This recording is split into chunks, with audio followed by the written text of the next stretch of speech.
Garde-toi d'oublier l'Éternel ton Dieu, au point de ne pas observer ses commandements, ses ordonnances et ses lois, que je te prescris aujourd'hui. Deutéronome verset 11.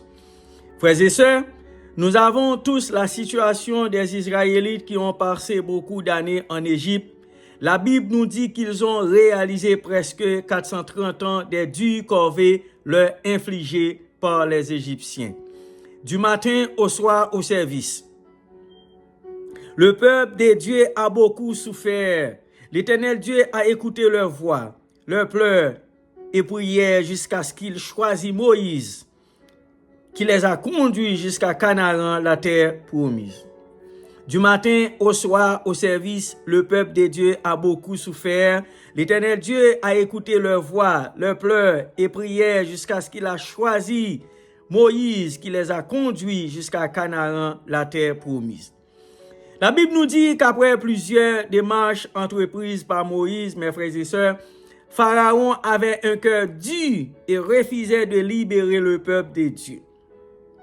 C'est seulement après plusieurs frappes de Dieu que le guide de Misri libéra les Israélites qui, au désert, il fut buté à plusieurs difficultés, dont non seulement le manque d'eau et de la nourriture, mais la distance notamment.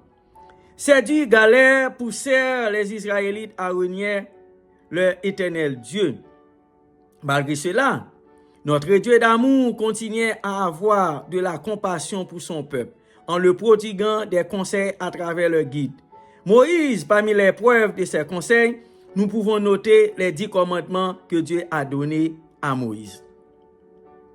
L'Éternel Dieu dit, ça ne fera plus beaucoup d'années avant que vous n'atteigniez la terre promise qui a toute fertilité, un terrain favorable pour l'élevage et d'autres. Tout ce que Dieu vous demande, mes frères et sœurs, comme ce fut le cas avec les enfants d'Israël, c'est de ne pas l'oublier une fois à Canaan. Celui qui est reconnaissant, c'est celui qui exprime sa gratitude envers Dieu. L'Éternel Dieu nous dit qu'avant de l'être envers lui, nous devons d'abord exprimer nos profondes gratitudes envers nos prochains, nos entourages, pour les bienfaits exaltants qu'ils ne cessent de faire envers nous à travers leurs actes de bonté.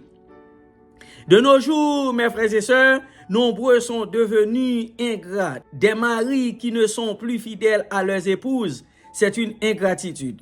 Parce que lorsque vous devenez riche, vous oubliez que votre épouse vous a été d'une précieuse aide pour arriver à cette prospérité. La Bible nous dit d'aimer nos femmes. Nous devons être reconnaissants